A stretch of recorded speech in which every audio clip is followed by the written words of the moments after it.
Buenos días a todos, bienvenidos un día más Buenas. al curso online de Segunda Oportunidad y Ley Concursal que llevamos haciendo durante las últimas 6 semanas. Hoy tenemos la última sesión, con esto finalizaría el curso online del que si habéis acudido a todas las sesiones podéis recibir un certificado y simplemente comentar que este curso se encuentra enmarcado dentro del programa para la reactivación empresarial de la Junta de Extremadura, en el que podéis apuntaros en caso de que tengáis algún tipo de situación que queráis mejorar vuestra actividad o tendréis alguna situación de dificultad. Y nada, simplemente hoy os dejo con Ismael en esta última sesión y como siempre podéis dejar vuestras preguntas en el chat y se responderán al final de la sesión. Muchas gracias, Ismael. Muchas gracias y de nuevo gracias a KPMG por la colaboración, Libertad Sin Deudas, en fin. Este sí es el último webinar ya de los 6 que llevamos dando y a modo de recopilación, pues sí, hemos tratado muchísimas cosas a lo largo de estos 6 días, de estos 5 días anteriores, en los cuales, bueno, pues hemos incluso visto la consideración de los créditos que en ningún caso son exonerables, cuál era su clasificación, su categorización, su forma, su tratamiento, en definitiva, el alcance y efectos de la exoneración. Hemos tratado hasta qué volumen de carga pasiva afecta una exoneración de deuda. Hemos tratado también las diferentes modalidades que prevé y contempla la ley, absolutamente novedosas para alcanzar una exoneración de deuda. En fin, yo creo que a lo largo de estos webinars vamos a salir con un conocimiento bastante fundado de la segunda oportunidad en particular y de la ley concursal en general. Pero en el webinar de hoy sí que vamos a entrar y a detallar y analizar el libro tercero, el llamado libro tercero de la ley concursal, que es totalmente novedoso y que refiere a la situación en cuanto a la segunda oportunidad y a la ley concursal del microempresario. El título de la ley del webinar de hoy son casos prácticos para microempresas y autónomos, pero realmente a fecha de la que nos encontramos, finales de febrero, pocos casos prácticos o ninguno hay, porque realmente este libro tercero entró en vigor el 1 de enero del presente año. Como ya he repetido en las sesiones anteriores, tiene un recorrido vital de prácticamente apenas 2 meses, sumado a la consideración de que los secretarios judiciales de toda España están en situación de huelga indefinida, aproximadamente hace un mes que llevan en esa situación, y sumado a la situación que ahora veremos también, que como lo que pretende el libro tercero es la desjudicialización del procedimiento especial para microempresas, se ha habilitado por el Ministerio de Justicia una plataforma tecnológica, una plataforma telemática online para que se tramiten por esa plataforma todos los procedimientos especiales para microempresas. Y a día de hoy también la plataforma está fallando. Esa plataforma tecnológica no funciona con fluidez. Ayer por la tarde, mi última experiencia fue intentar introducir un expediente nuevo en esa plataforma tecnológica para una empresa de Sevilla, una microempresa de Sevilla, y fue imposible. Finalmente tuvimos que introducirlo por la plataforma normal y corriente de la sede judicial porque era imposible utilizar la plataforma tecnológica. Es decir, todo eso suma que realmente por los casos prácticos para microempresas y autónomos a día de hoy son prácticamente inexistentes. Lo cual no quita que vayamos a analizar el libro tercero ampliamente y que veamos cuáles las consideraciones y las vías que tiene el deudor microempresario para acogerse a la ley concursal. Bien, ese era el título previsto para este webinar. Y en el día de hoy vamos a ver, pues vamos a analizar el libro tercero del que ya he hablado, el régimen especial para microempresarios, que es totalmente nuevo.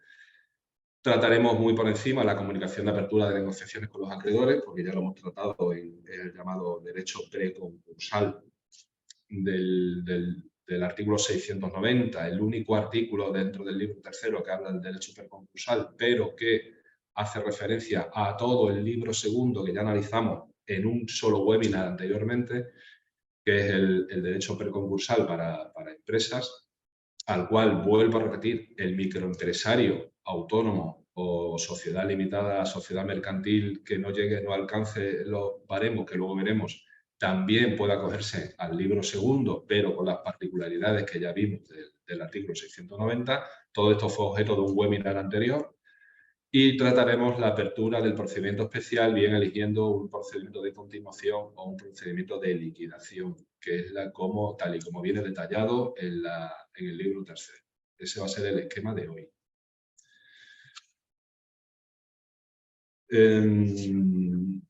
Vuelvo a repetir, vamos a situarnos, para los que ya lo sabemos o para los que hoy asisten como nuevos, que es un microempresario a efectos de la ley concursal. Para considerarse microempresario a efectos de la ley concursal, primero pues, ejercer actividad profesional, autónoma o empresarial, es indistinto, ¿eh? Es decir, es indistinto que para este libro tercero se pueda acoger tanto el autónomo persona física, como el autónomo societario, como la propia sociedad en sí, como incluso la propia sociedad mercantil. El libro tercero está abierto. Este procedimiento que vamos a ver hoy está abierto a cualquier tipo de persona física o jurídica que ejerza actividad empresarial, bien sea autónomo, bien bajo la forma de sociedad mercantil. Es indiferente, ¿vale? Eso es importante. Pero el segundo requisito es que esa persona jurídica o persona física ha de tener como máximo 9 trabajadores. Si alcanza un número de 10 trabajadores, ya no puede en ningún caso acogerse a todo lo que vamos a ver hoy, sino que tiene que acogerse al libro primero, que ya estuvimos viendo en webinars anteriores. Es decir, al menos, o como mínimo, perdón, como máximo 9 trabajadores. Si ya tienes 10 trabajadores en plantilla, ya no puedes acogerte al libro tercero que vamos a ver hoy. 9 o menos, o 0, ¿vale? No es obligatorio tener trabajadores, pero bien desde 0 a 9 sí se te aplica el libro tercero. De más de 9, 10 o más, tiene que ser el libro primero. Ese es requisito fundamental. Y si lo cumples como autónomo o como empresa, también tienes que cumplir un segundo requisito, que es uno de estos dos. O bien que tu volumen de negocio sea inferior a 700.000 euros tasado o contabilizado o computado en el último ejercicio cerrado, o bien que tengas un pasivo inferior a 300.000 euros también computado, calculado en las cuentas anuales del último ejercicio cerrado. Es decir, en todo caso, has de cumplir el número de trabajadores máximo, 9, que es el número máximo,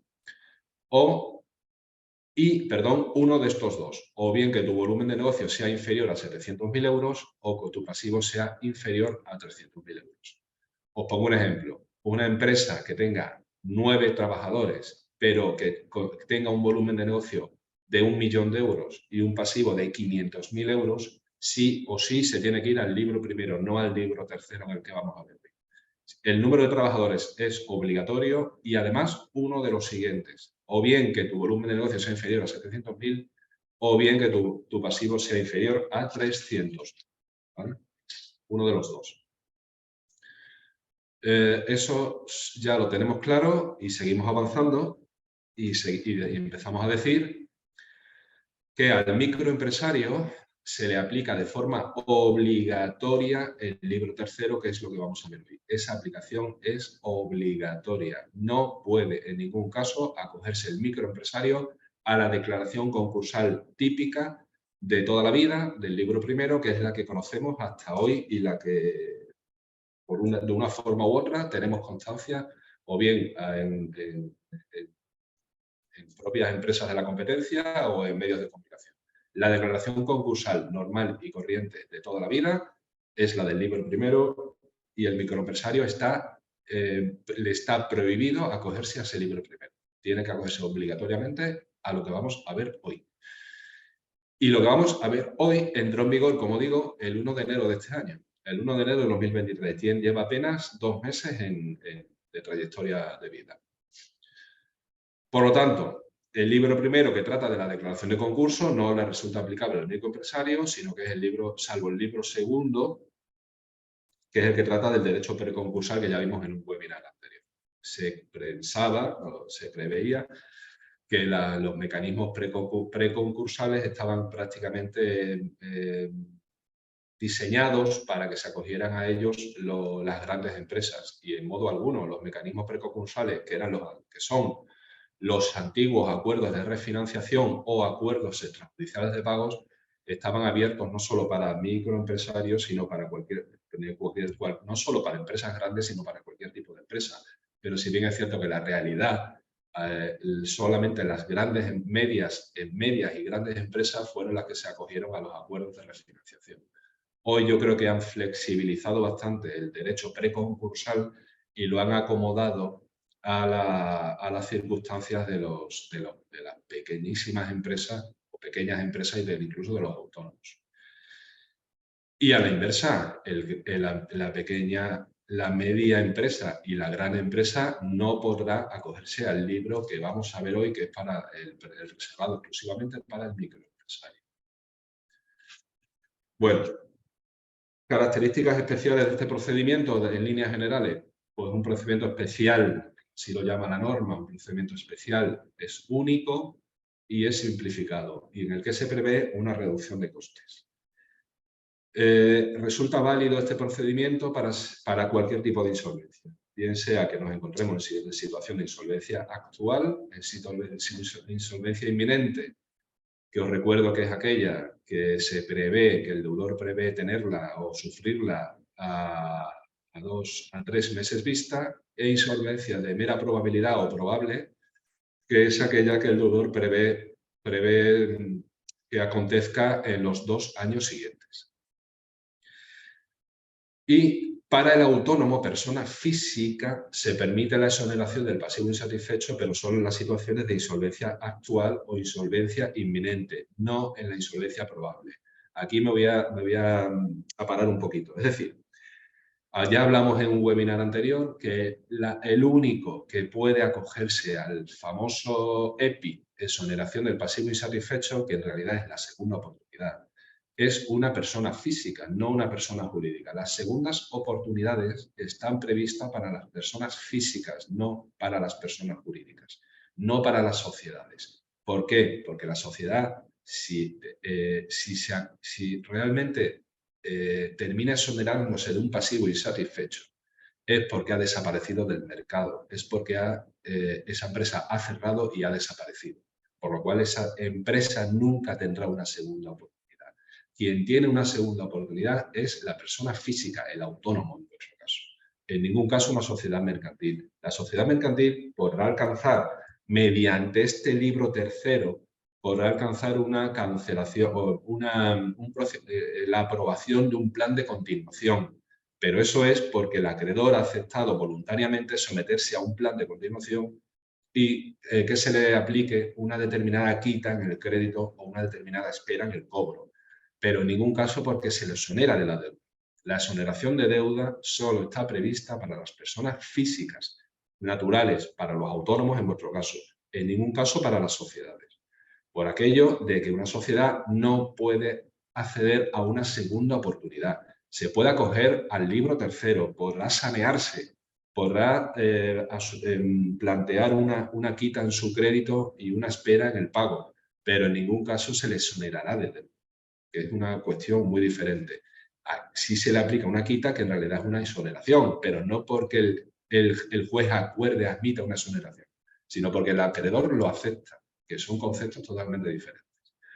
Por eso el autónomo es el único profesional que accede a una exoneración de pasivo insatisfecho si realmente está en situación de insolvencia actual o de insolvencia inminente, pero no de insolvencia probable. ¿Por qué? Porque la insolvencia probable es la que se prevé a 3 años vista, a 2 años vista, y se estima que si tú tienes o estás previendo una situación de insolvencia a 2 años vista, puede superarla de otra manera que no sea una exoneración de deuda, sino por algún tipo de refinanciación o por acogerte realmente a un derecho preconcursal, a los mecanismos preconcursales del libro segundo y del artículo 690 del libro tercero, o también a este libro tercero, que te permite un plan de continuación, pero esas situaciones en ningún caso te contempla, como ya acabo de decir, una exoneración de pasivo.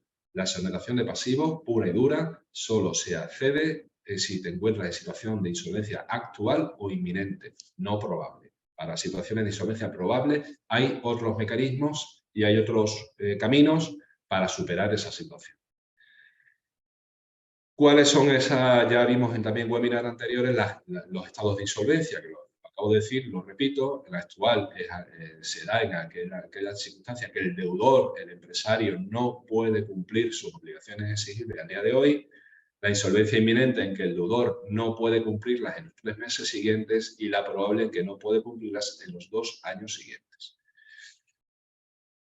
Y esto es importante porque también, incluso me lo habéis preguntado en el turno de ruegos y preguntas en ocasiones anteriores, la carga pasiva, o sea, el procedimiento si se decide abrir el procedimiento del libro tercero, la apertura del procedimiento especial para microempresas, este procedimiento especial afecta a todos los bienes y derechos del empresario, salvo los inembargables, pero afecta a todos los bienes y derechos del empresario, bien sean bienes y derechos que se encuentren afectos a la actividad profesional del propio empresarial del empresario, sea empresa, una sociedad mercantil o sea autónomo, y también a sus bienes personales, como puede ser moto, como puede ser una casa, su vivienda habitual, como puede ser una vivienda de segunda residencia en la playa o en el campo. Es decir, en una única lista se han de añadir todos los bienes y derechos del empresario. Se los dedique a su actividad cotidiana empresarial o sean atribuibles a su esfera absolutamente privada. Todos los bienes y derechos del empresario han de incluirse en el mismo bloque. Y de igual manera, en otro mismo bloque también han de incluirse todos los acreedores, con independencia de su origen o naturaleza, tanto aquel crédito hipotecario que pese sobre tu vivienda habitual, tanto como aquel crédito línea de descuento que tú has pedido en un banco para poder continuar con tu actividad, aquel préstamo que adquiriste en su día para la flota de camiones, para la flota de vehículos, aquel préstamo que tienes en Carrefour para la compra de tu bolsa de comida mensual. Es decir, la tarjeta del Corte Inglés, todos los créditos que tiene el deudor han de incorporarse en una única lista, sean de naturaleza empresarial o sean de naturaleza privada, tanto los bienes como las deudas, para iniciar un proceso de acogimiento al libro tercero. Bueno, seguimos avanzando. A ver, ¿cómo se tramita el régimen especial para microempresarios? Ya os dije en webinars anteriores que el acogimiento en líneas generales a la ley concursal en cierta medida es opcional. Es decir, yo, salvo las circunstancias en las cuales la ley me obligue por la situación de insolvencia a un procedimiento concursal, lo que sí tengo claro que tengo que tener claro que si inicio un procedimiento de segunda oportunidad concursal, o me da igual cómo lo llaméis, ya no hay marcha atrás. Es decir, en el momento en que he cruzado la línea, ya no puedo salirme de él porque crea o considere que no me va a gustar el resultado que voy a obtener de la segunda oportunidad. Si es así, es indistinto porque ya no hay marcha atrás. Sin embargo, sí os tengo que anunciar que el procedimiento se desjudicializa. Hablamos en algún webinar anterior que ya por fin al deudor se le empodera. Es decir, el deudor es el quien dirige, y fijaos qué curioso, es el deudor quien dirige el procedimiento especial, porque la intervención del juez mercantil es meramente testimonial y la intervención del administrador concursal prácticamente desaparece. En un procedimiento concursal normal, habitual, de los que todos conocemos, del libro primero y de los antiguos, la figura del administrador concursal, que era aquella figura que nombraba el juez para administrar tus bienes y derechos, para poder liquidar tu patrimonio si llegaba el momento, para intervenir o suspender tus funciones patrimoniales y actuar en tu nombre. Esa figura del administrador concursal en el libro tercero prácticamente desaparece. Por ello, es el deudor quien no pierde su capacidad de decisión incluso es quien está obligado a liquidar su patrimonio. El propio deudor, por aquello de que está empoderado. Ya la ley concursal nueva, con arreglo a la ley concursal nueva y con arreglo al libro tercero, como vamos a ver que se desjudicializa todo el proceso, que el juez no interviene prácticamente para nada, meramente residual, y nosotros vamos a quedar un rastro judicial de nuestras actuaciones, pero poco más. Como vamos a ver hoy, el deudor no deja de tener una capacidad prácticamente plena, con algunas limitaciones, pero prácticamente plena, para dirigir su propio procedimiento especial para microempresarios. Y también tengo que decir, bueno, lo voy a decir un poco más adelante. Ya he dicho que todo el proceso será telemático. Existe una plataforma habilitada por el Ministerio de Justicia, una URL en la cual el propio deudor tiene acceso para para acogerse de forma autónoma y directa al procedimiento especial para microempresarios y elegir la fórmula que va a seguir para o bien sanearse o bien liquidarse. Vamos a ver todo el proceso en el día de hoy. Bueno, pues todo el proceso será telemático y los actos de comunicación se realizarán mediante formularios diseñados por el Ministerio de Justicia.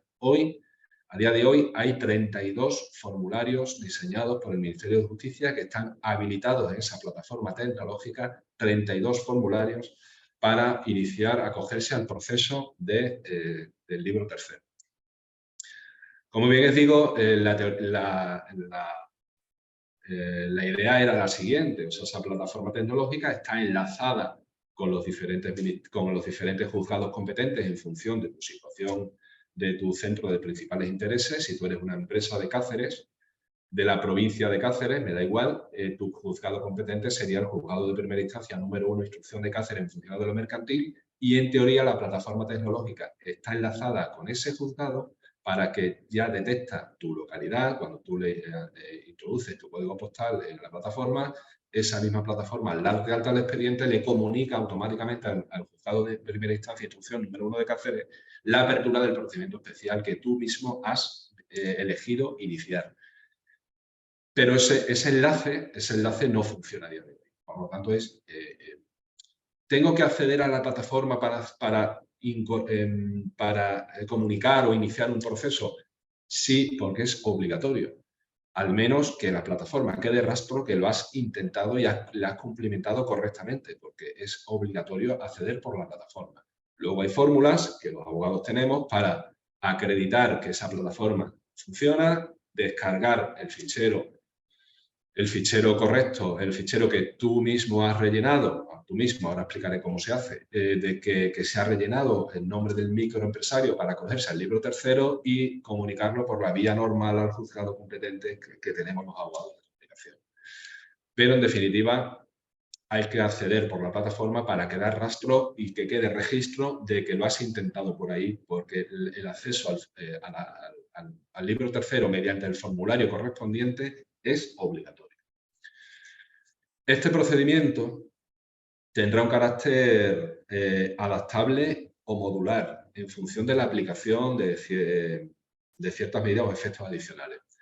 Es decir, el microempresario elegirá por eso una serie de características que él decida, y ahora veremos en las slides siguientes que le vengan bien, y que otorgan a este cauce del procedimiento especial para microempresario el carácter de modular, porque se pueden elegir módulos, que ahora veremos, unos ciertos módulos, para ver cuál en función de mis necesidades concretas, ¿vale? Es decir, yo como deudor, yo como microempresario, me interesará o no elegir un determinado módulo o elegir otro determinado módulo en función de mis circunstancias.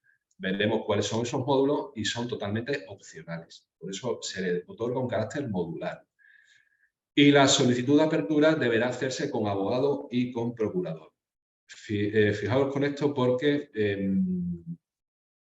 en algún artículo del libro tercero parece que cae en contradicción con algún otro y cabe la duda de si el procedimiento especial resulta necesario abrirlo con abogado y con procurador. Yo ya lo tengo claro porque ya he iniciado 2 procedimientos de microempresa con la plataforma tecnológica y el abogado y el procurador son obligatorios porque si no, la propia plataforma no te deja pasar.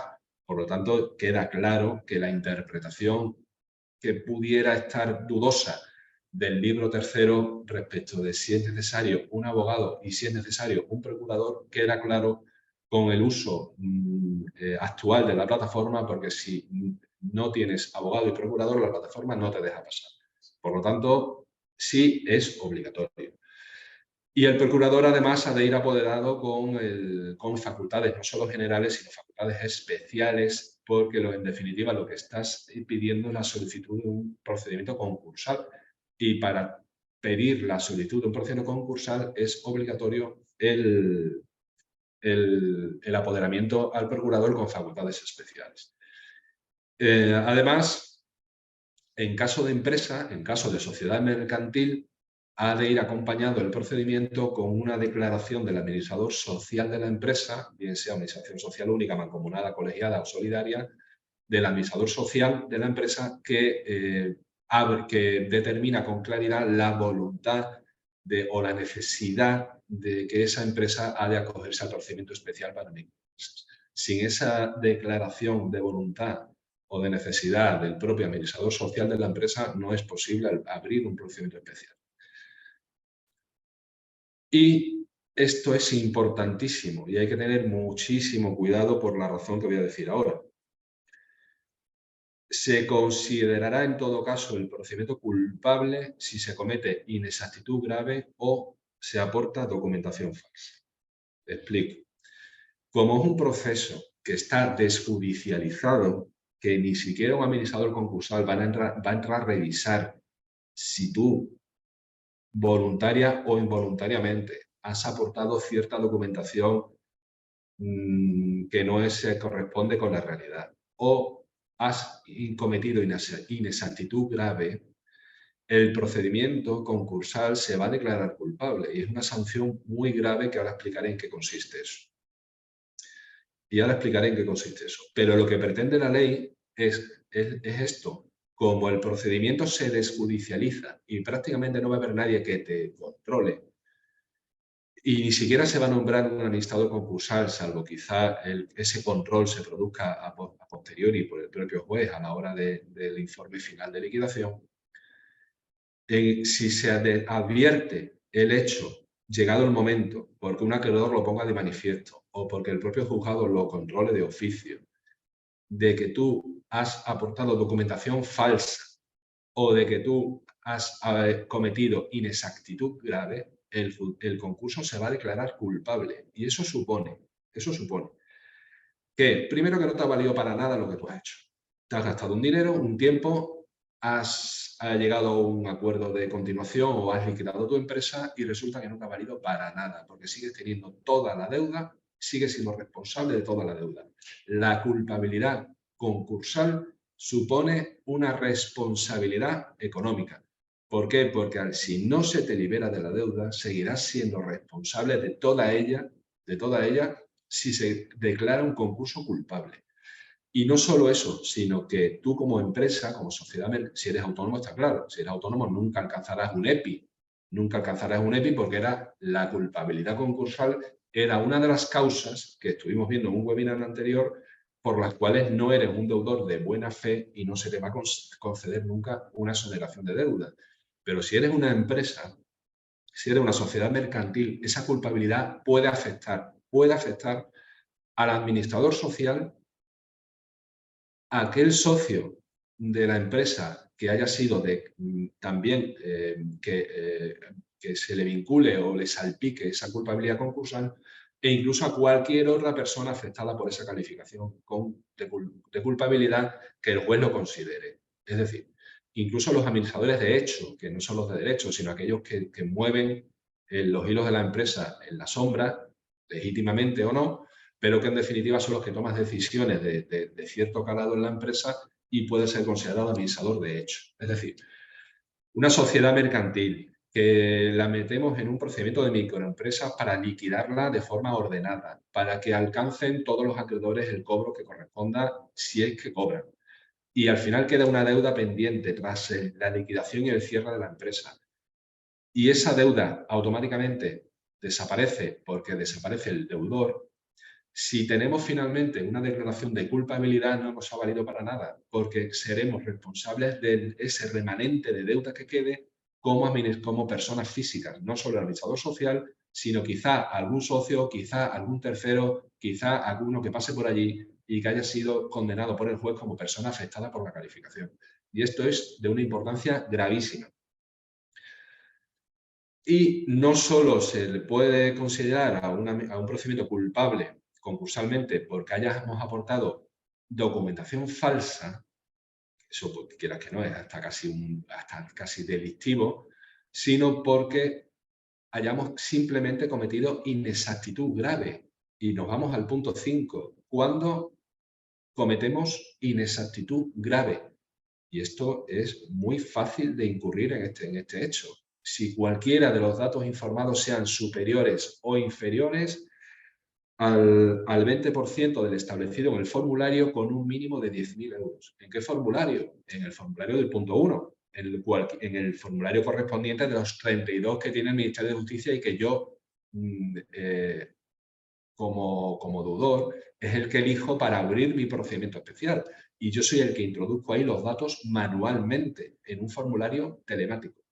Y si yo, por error o por desconocimiento o por olvido o porque no tengo la contabilidad al día o por la causa que sea, en cualquiera de esos datos que he metido en el formulario normalizado, me he pasado o me he quedado corto en un 20% del valor, cometo automáticamente inexactitud grave. Y eso me supone que mi concurso puede ser declarado culpable en todo caso, dice la ley, en todo caso. No es una presunción de culpabilidad, sino que en todo caso será culpable el procedimiento, siempre y cuando alcance esa diferencia de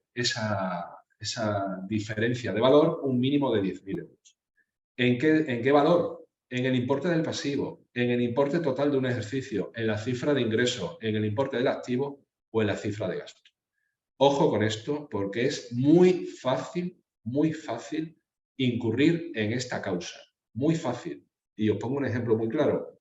Imaginaos una cifra de deuda, vamos a lo más, quizá lo más difícil creo que pueda ser el importe del pasivo. Porque ya he dicho en circunstancias anteriores que la lista de acreedores es fundamental tenerla lo más cercana posible a la realidad, por muchas razones. Ya lo comenté, que a la hora de una exoneración de deuda, los jueces se ciñen a la lista de pasivos, aunque la ley concede la exoneración en un rango amplio y abstracto de deuda, pero hay jueces que no, que se ciñen exclusivamente a la lista de acreedores, y si me quedo fuera un acreedor de la lista de acreedores, aparte de que tiene su responsabilidad en los concursos sin masa, como ya pudimos ver en webinar anterior, que puede acarrear una nulidad. Si no determino con precisión el importe del pasivo, puedo incurrir en inexactitud grave. Imaginaros una lista de acreedores de 50.000 euros. Es muy fácil, una lista de deuda de 50.000 euros, entre créditos, líneas de descuento, créditos hipotecarios y demás. Una carga de pasivo total de 50.000 euros. Si yo, en lugar de 50.000, que es mi carga pasiva real, he hecho constar en el formulario 39.900 euros, ya estoy incurriendo en un 20% de diferencia en contra y con ese mínimo de 10.000 euros. Por tanto, ya estoy incurriendo en inexactitud grave y, en todo caso, mi procedimiento concursal será culpable. No me enrollo más con esto. Cuidado, porque es una circunstancia muy fácil que se puede dar en la práctica, y para iniciar estos procedimientos especiales de microempresas hay que tener todos los datos los más cercanos posibles a la realidad, porque somos nosotros quienes los vamos a incorporar al propio formulario normativo. Bueno,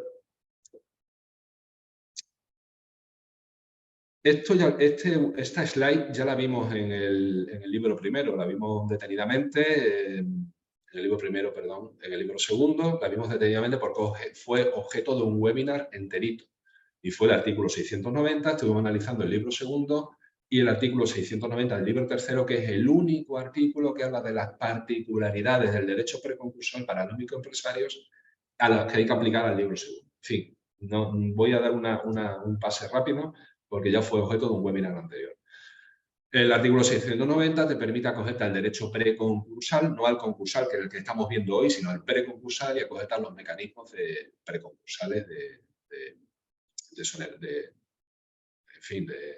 insolvencia, que supone la comunicación al jugador, una apertura de negociaciones con los acreedores para alcanzar o bien un plan de contribución o bien una liquidación con transmisión de la empresa, siempre que el microempresario se encuentre en situación de insolvencia actualmente probable. No es obligatorio el reglamento de expertos de reestructuración cuando este procedimiento lo inicia el propio deudor. Os acordaros que había una figura que era el experto en reestructuración, que era obligatorio en el libro segundo, pero en los casos de microempresarios se les exoneraba de esta obligación, era opcional.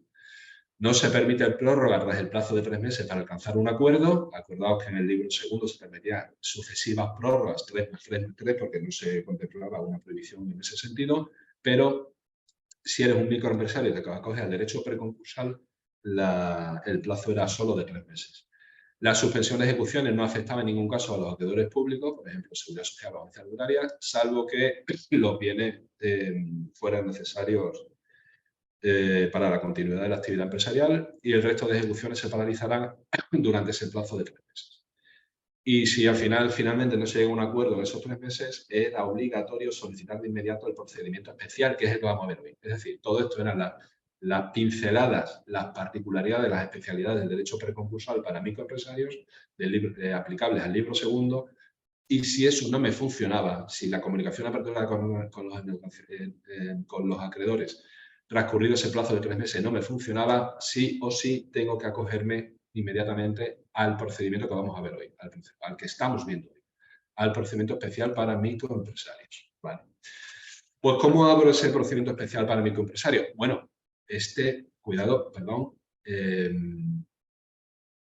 que este proceso del artículo 690 no es obligatorio.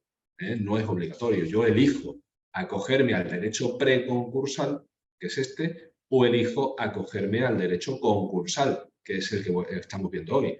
Puedo elegir cualquiera de los dos. Si elijo comunicación de apertura de negociaciones y no me sale bien en esos 3 meses, automáticamente caigo en el segundo. Tengo que abrir el segundo. Pero puedo abrir el segundo sin pasar por el primero. ¿Vale? Bueno, apertura del procedimiento especial. Ya estamos en el derecho concursal, en el libro tercero. Y el deudor, con la ley antigua, existía la obligación de solicitar el concurso de acreedores con la ley antigua si habías advertido tu situación de insolvencia. Ahora, hoy en día, como hay 3 insolvencias, 3 causas de insolvencia, no 2, si con la ley antigua había 2, la actual o la inminente, y con la ley nueva hay 3, la actual, la inminente y la probable. Bueno, pues existía con la ley antigua la obligación legal de solicitar el procedimiento concursal en los 2 meses siguientes al momento en que el deudor se advertía esa situación de insolvencia.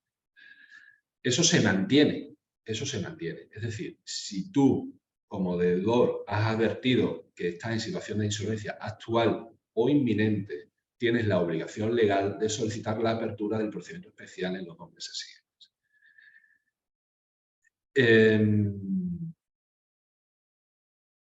Es decir, en los casos en los cuales si la insolvencia es inminente, 3 meses siguientes o probable 2 años siguientes, se puede optar entre la comunicación de apertura de negociación y la apertura de negociación especial, que es el artículo 609 del derecho preconcurso. Pero si nos encontramos en situación de insolvencia real ya a día de hoy, o se prevé que en muy corto plazo, 3 meses que pasan volando, ya voy a estar en situación de insolvencia, voy a tener la obligación de solicitar la apertura del procedimiento especial.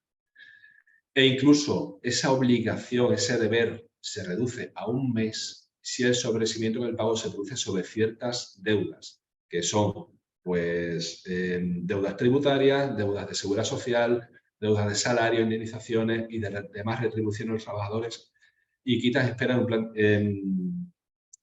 porque si no lo hago así, no podré aplicar las quitas ni las esperas en un plan de continuidad a un acreedor público. Fijaros qué importante es esto. Es decir, si yo tengo como acreedores a la Seguridad Social o a la agencia tributaria y detecto mi situación de insolvencia actual o inminente, tengo 1 mes, no 2, 1 mes para abrir el procedimiento especial de forma obligatoria, porque si no lo hago así, el organismo público no me va a permitir aplicarle ni quita, ni ningún tipo de quita, ni ningún tipo de espera, en un plan de continuidad.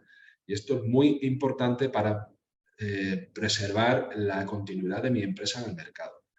Es también una garantía para el acreedor público. ¿Por qué? Porque se presume que aquel deudor que apura al máximo esos 2 meses de plazo para solicitar la apertura del procedimiento, en definitiva está perjudicando a los acreedores y está dificultando la posibilidad, por el mero transcurso del tiempo, de alcanzar un plan de continuidad. Por aquello de esa protección no solo del acreedor público, sino de las nóminas de los trabajadores, de indemnizaciones, de salarios y demás, se obliga al deudor a presentar cuanto antes su procedimiento especial, porque en caso contrario no se aplicarán ni quitas ni esperas a los acreedores públicos. Y bueno, ya hemos visto que el primer rastro que tenemos que dejar con la apertura del procedimiento especial, el primer rastro ha sido la propia apertura, es decir, el propio formulario normalizado. Cuando funcione la plataforma, será quien enlace con el ministerio, con el juzgado competente que te corresponda, y será quien te asigne un número de procedimiento de comunicación, que es de mera comunicación, porque el juzgado no interviene, es de mera comunicación. El juzgado no interviene para nada, pero ya queda rastro, queda un número de procedimiento y queda constancia de que tú sí has iniciado un procedimiento especial de acogimiento al libro tercero. Pero tú tienes obligación, cuando ya has dejado ese primer rastro en el juzgado ya tiene constancia de que tú estás inmerso en un procedimiento de libro tercero y tienes la obligación de seguir informando al juzgado. ¿Y cómo lo vas a hacer? Por email, con copia al LAJ. ¿Quién es el LAJ? El LAJ es el letrado de la Administración de Justicia, que es la nueva terminología que se le da al secretario judicial. Es decir, nos tendremos que hacer del correo electrónico del juzgado para irle comunicando determinados hitos importantes que hay que acometer durante todo el procedimiento. Es decir, ¿cuáles son esos hitos? La apertura de un procedimiento especial, vía al LAJ, la admisión a trámite de una propuesta de plan de continuación, con copia al LAJ, y la apertura de un procedimiento de liquidación, con copia al LAJ, y la tramitación del plan de liquidación, con copia al LAJ. Es decir, que yo, aparte de ir informando a mis acreedores por email de que tengo el procedimiento abierto, tengo que informarlo a los acreedores, porque los acreedores no se enteran. Como el juzgado no interviene, el acreedor no se entera. Por ello soy yo, como deudor, cuando ya tenga el acuse de recibo del juzgado de mi presentación, que no es más que eso, un acuse de recibo, tengo la obligación de dirigir automáticamente un correo electrónico a todos mis acreedores informándoles de que he abierto en el juzgado, he abierto yo en el juzgado un procedimiento especial de microempresa. Y cuando vaya comunicando todas esas cosas a mis acreedores, que es la obligación que tengo, comunicarles la apertura del procedimiento, comunicarles la emisión a trámite de una propuesta de plan de negociación, la apertura de la tramitación del plan de negociación, todo eso se lo comunicaré por email a mis acreedores y pondré con copia al juzgado mercantil de turno. Fijaros qué importancia tiene esto para ir para ir dejando rastro de todas estas comunicaciones. O sea, el juzgado no interviene, pero archiva todo este trámite que tú estás siguiendo, lo va archivando en una misma carpeta electrónica. Y por ello el juzgado, aunque no interviene, es conocedor de todo, ¿vale?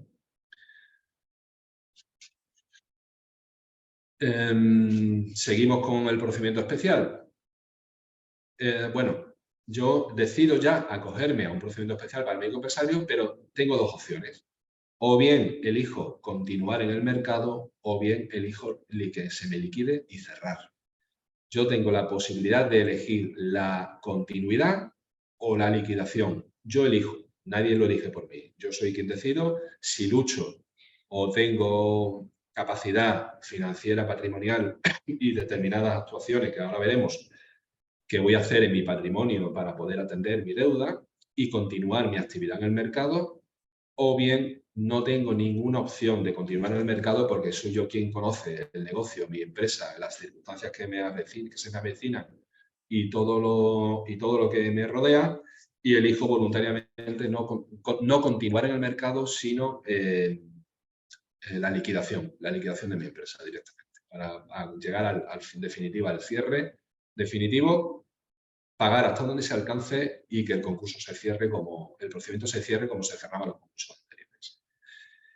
Pero si elijo igualmente incluso un procedimiento de liquidación, puedo elegir que ese procedimiento de liquidación se lleve a cabo con transmisión de la empresa en funcionamiento o sin transmisión de la empresa en funcionamiento. Esto también es una novedad de la reforma, que permite que yo elija voluntariamente si decido transmitir mi empresa a un tercero o si decido directamente liquidarla y no transmitirla. A mí no se me ocurriría, como empresario o como autónomo, no se me ocurriría elegir un procedimiento de liquidación con transmisión de la empresa en funcionamiento si no tengo realmente a alguien interesado, porque los plazos son muy cortos, como luego vamos a ver en fase de liquidación, son muy cortos, y si no tengo ya un empresario que de alguna forma u otra se haya interesado por adquirir mi empresa, yo se me ocurre abrir un procedimiento de liquidación con transmisión de la empresa en funcionamiento si no tengo a nadie interesado. Primero porque los plazos son cortísimos y no voy a tener capacidad de obtener o de negociar con nadie. Pero, aún así, ya os adelanto que de igual forma que existe el procedimiento especial, la plataforma tecnológica para abrir este procedimiento, el Ministerio de Justicia ha creado otra segunda plataforma que se llama plataforma de liquidación. ¿Por qué? Porque aquellos microempresarios que se acojan al procedimiento de liquidación tienen obligación, como luego veremos también, de liquidar su patrimonio mediante esa plataforma de liquidación, que es pública y es del Ministerio de Justicia. Y esa plataforma de liquidación permite la publicación de empresas en funcionamiento que se publicitan en esa plataforma para ver si encuentran algún interesado en la compra.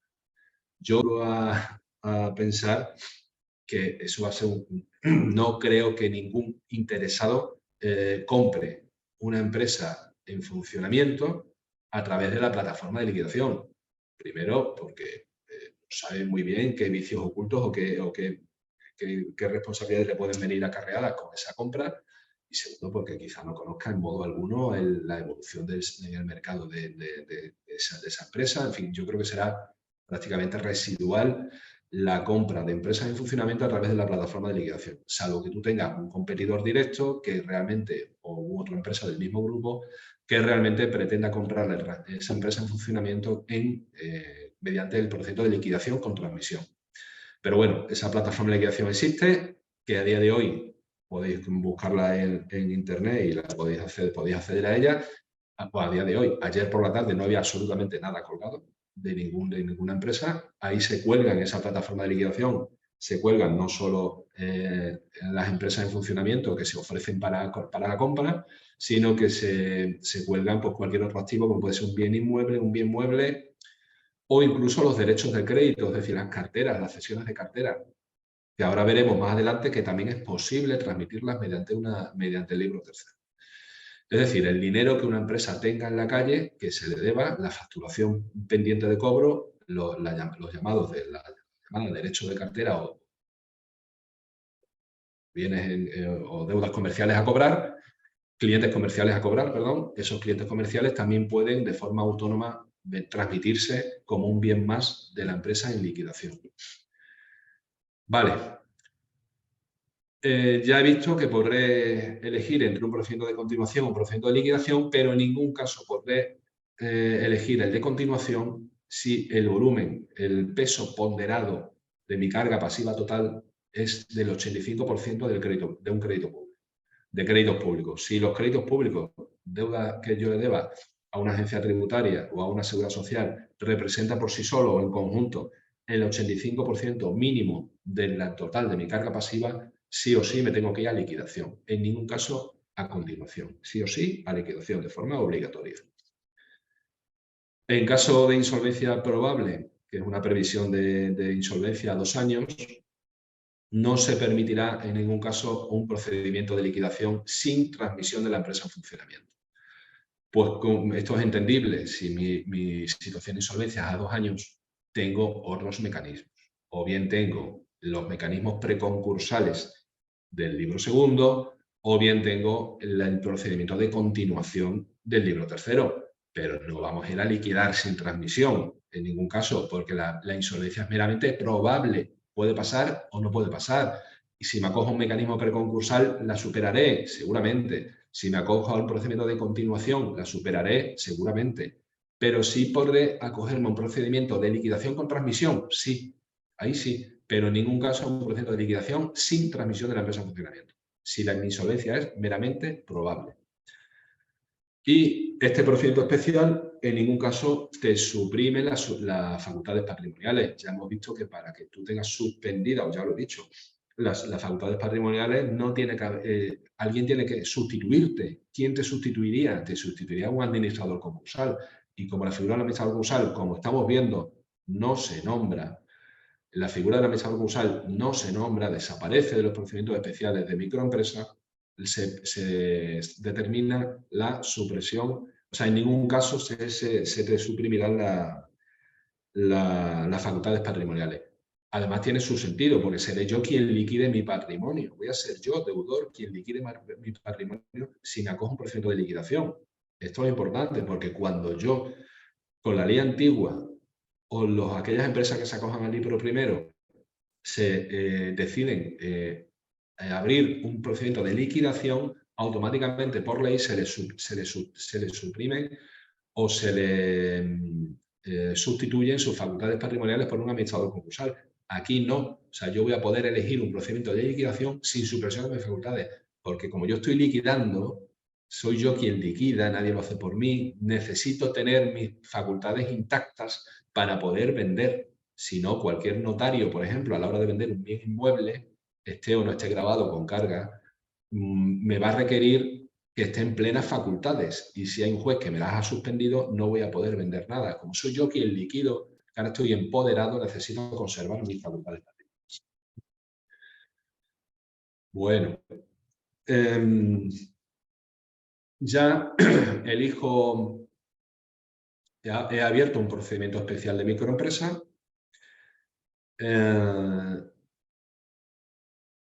He elegido si lo abro como continuación o como liquidación, y dentro, si decido liquidación con o sin transmisión de la empresa en funcionamiento, y al abrirlo automáticamente se producen esta serie de efectos que vamos a decir. Esta serie de efectos son aplicables siempre, da igual el procedimiento que elija, si de continuación o de liquidación, es indistinto. La limitada paralización de las ejecuciones sobre los bienes y derechos del deudor. ¿Por qué es una limitada paralización de las ejecuciones? Porque una ejecución que se prevea contra un bien o derecho mío de mi propiedad a consecuencia de un impago, en ningún caso podré solicitar, en ningún caso podré paralizar. Si nos encontramos en una de estas 4 circunstancias. Primero, un crédito garantizado. ¿Cuál es un crédito garantizado? Pues, por ejemplo, aquel vehículo que tenga una reserva de dominio, o aquella vivienda o local, o local de negocio que tenga una garantía real de hipoteca. En ningún caso esa ejecución en trámite o que pretende iniciar el acreedor por un crédito vencido por causa de impago, lo podré suspender por el mero hecho de haber iniciado un proceso de liquidación, ¿vale? Tampoco podré suspenderlo sobre los créditos no afectados por un plan de continuidad. Si yo elijo un procedimiento de continuidad y mi plan de continuidad pretende contemplar una determinada afectación de un acreedor con respecto a un activo y resulta que ese activo está en ejecución, esa ejecución tampoco podrá suspenderse. Tampoco se podrán suspender la ejecución administrativa, la que en vía administrativa haya iniciado o pretenda iniciar un organismo público, pero solo sobre su crédito privilegiado, no sobre todos los créditos, solo sobre su crédito privilegiado. ¿Y cuál es su crédito privilegiado? La propia administración pública es la que tiene una categorización conforme a la ley concursal de forma interna. Tú puedes solicitársela y entiendo que no habría problema que te la facilitara. Y ya dije en algún webinar anterior que el organismo público categoriza su crédito en función de si un crédito es subordinado, ordinario o privilegiado. Pues esa categorización, en función de si su crédito es subordinado, donde están los intereses, sanciones, recargos y demás, ordinario o privilegiado, el crédito exclusivamente privilegiado, el que se encuentra en la parte más alta de esa categorización, es el único en el cual no se podrá suspender la ejecución.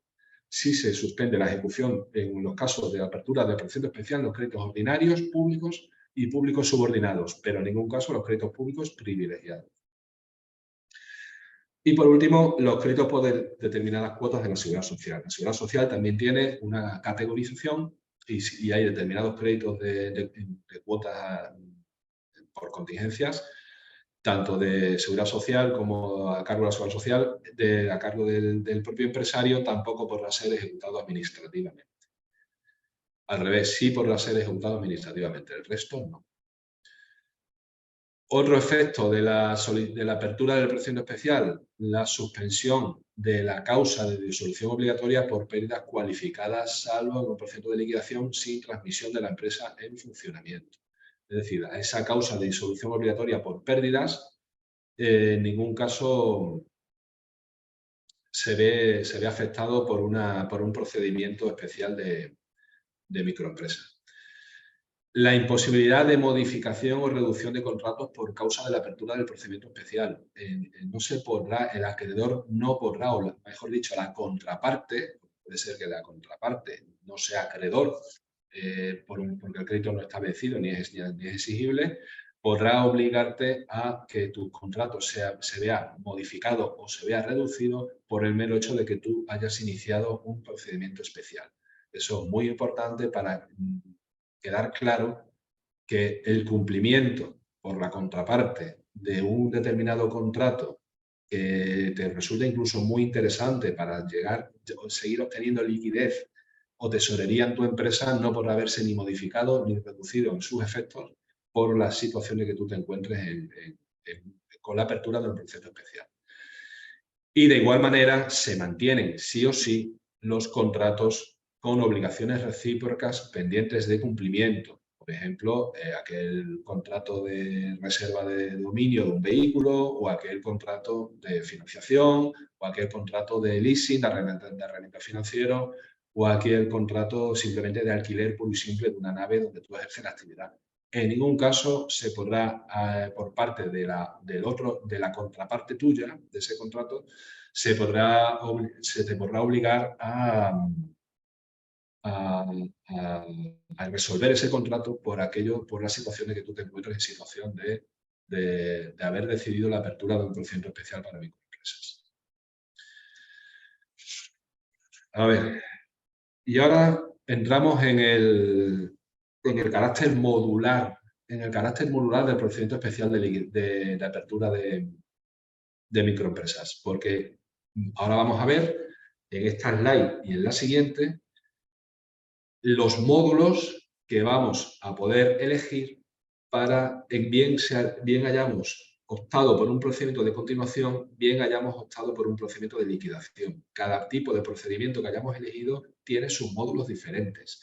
Y nosotros, como deudores que estamos empoderados para este trámite, podremos elegir una serie de módulos adicionales que son opcionales si me interesa aplicarlos al proceso, a mi proceso, en función de lo que vamos a ver ahora, ¿vale? El primer módulo que podemos elegir, y este es quizá el más importante, es la extensión de la suspensión de las ejecuciones judiciales o extrajudiciales de los bienes y derechos necesarios para la actividad profesional o empresarial, con independencia de que deriven de un crédito con garantía real o de un crédito público. Esto es importantísimo, porque si yo tengo un crédito público que está vencido, te pongo un ejemplo, agencia tributaria, la tengo vencidas, tengo 3.000, 5.000 euros, 7.000 euros vencidos y me consta que en breve me van a iniciar un procedimiento administrativo de ejecución.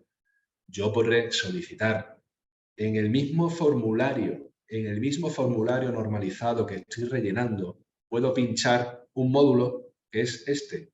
Pincho y ya queda rastro de la extensión de la suspensión de las ejecuciones judiciales o extrajudiciales, siempre y cuando esa ejecución administrativa se dirija contra un bien o derecho necesario para mi día a día. Os pongo un ejemplo. Imaginaos que la agencia tributaria, ante un crédito vencido y exigible, resulta que pretende embargarme la TPV, o la Seguridad Social pretende embargarme la TPV del negocio. Creo que ha sido ayer o antes de ayer que se ha publicado en el BOE el convenio de colaboración de las entidades financieras con la Seguridad Social, precisamente para embargar las TPV de los negocios en situación de impago de los autónomos o microempresarios. Si a mí me embargan la TPV, quizá mi negocio tenga que cerrar obligatoriamente, porque el flujo de caja se corta automáticamente. Quizá los negocios no, sea el flujo de caja que le venga por medio de una TPV, que es el terminal del punto de venta, quizás sea meramente residual, pero hay negocios que no es meramente residual, sino que es la vía principal de ingreso. Si en la Seguridad Social me embarga mi TPV, quizá me vea obligado a cerrar. Pues si yo me acojo a un procedimiento especial de microempresa y pincho el apartadito modular donde me permite esto, la Seguridad Social ya no me podrá embargar la TPV, porque mi TPV, mi terminal de punto de venta, es un bien o derecho absolutamente necesario para mi continuidad, que es la que pretendo conseguir. Además, hay un añadido. Es absolutamente obligatorio, si yo me acojo a un procedimiento especial del libro tercero, que en las 72 horas siguientes a que el juzgado, no que el juzgado me acuse recibo, porque puede ser que a consecuencia de estas huelgas, a consecuencia de las huelgas en las que nos encontramos del secretario judicial, o por otra causa X, resulta que el juzgado me acusa recibo al término de 3 meses, pues eso no me vale. Pero no que me acuse recibo, sino de la mera aceptación del registro del procedimiento especial para microempresa, que automáticamente me da un código numérico de expediente, de preexpediente. Con ese código numérico de preexpediente, con esa mera justificación, yo tengo la obligación en las 72 horas siguientes a comunicarle a la agencia tributaria y comunicarle a la Seguridad Social la apertura del procedimiento especial. Y en esa apertura del procedimiento especial yo ya estoy diciendo a la agencia tributaria de la Seguridad Social que he elegido modularmente esta característica y la he elegido de forma opcional. Es decir, que ni uno ni otro me puedan embargar los bienes o derechos necesarios para mi actividad laboral, empresarial o profesional, sean cuales sean. No tengo que identificar si es la TPV, no tengo que identificar si son los derechos del cliente que tengo comunicado a la agencia tributaria y que le dirijan, como bien sabéis muchos de vosotros, que los propios organismos públicos le dirigen a vuestros clientes cartas para que la factura que os deben a vosotros se la paguen a ellos, o incluso me pueden embargar cualquier otro bien, como puede ser un vehículo, en fin, es indistinto. No tengo por qué relacionar todos los bienes o derechos necesarios. La propia agencia tributaria sabe que no va a poder embargarme los bienes o derechos necesarios para mi actividad empresarial. Y ese módulo que yo elijo voluntariamente es importantísimo. E incluso un crédito con garantía real. Yo estoy ante la tesitura de este módulo, elegirlo siempre, porque es gratuito, no cuesta nada y no pasa nada por hacerlo. Otro módulo que puedo elegir, la designación de un mediador concursal para que asista en las negociaciones del plan de continuación.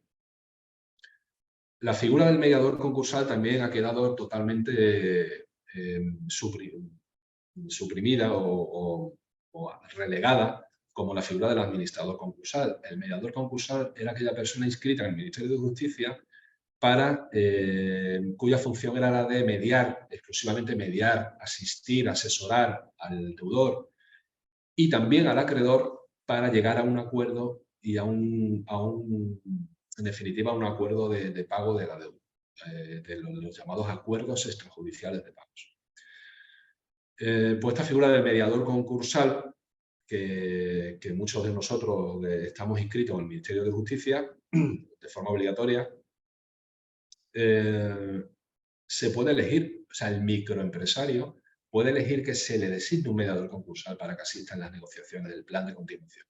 No voy a designar, estamos hablando del procedimiento de continuación, no de liquidación. El procedimiento de liquidación, que vamos a ver en el slide siguiente, tiene sus propias características modulares, opcionales. Estamos en el de continuación. Si yo pretendo continuar en la actividad, tengo que presentar un plan de continuación de mi actividad. Y para ese plan de continuación de mi actividad la tengo que negociar con los acreedores. Yo puedo elegir que se me designe un mediador concursal para que ese mediador concursal me ayude, me asista y colabore en el diseño de ese plan de continuación y en la negociación con mis acreedores de ese plan de continuación. La figura de los mediadores concursales es muy interesante. Yo, desde mi punto de vista, lo recomiendo encarecidamente porque son figuras externas que le dota de mayor importancia a un procedimiento especial de microempresa y que tiene una función que es indudable. Yo también podré elegir como otro carácter modular, simplemente pinchando el apartadito correspondiente, la limitación de las facultades patrimoniales del deudor si éste se encuentra en estado de insolvencia. Es decir, yo podré elegir que se me limiten mis facultades. Mira, yo no quiero saber nada. Yo estoy en estado de insolvencia, yo tengo una situación que no me puedo dedicar a vender ni a mi patrimonio y yo quiero que se me limiten mis facultades patrimoniales. Existe la opción de que esto sea posible en un procedimiento incluso de continuación. También se puede elegir opcionalmente, mediante, vuelvo a repetir, pinchando el módulo correspondiente, el nombramiento de un experto en reestructuración con funciones de intervención. Y esto es una novedad también, porque ya vimos en el libro segundo que los expertos en reestructuración tenían unas funciones prácticamente de asistentes, de asesores y de asistentes.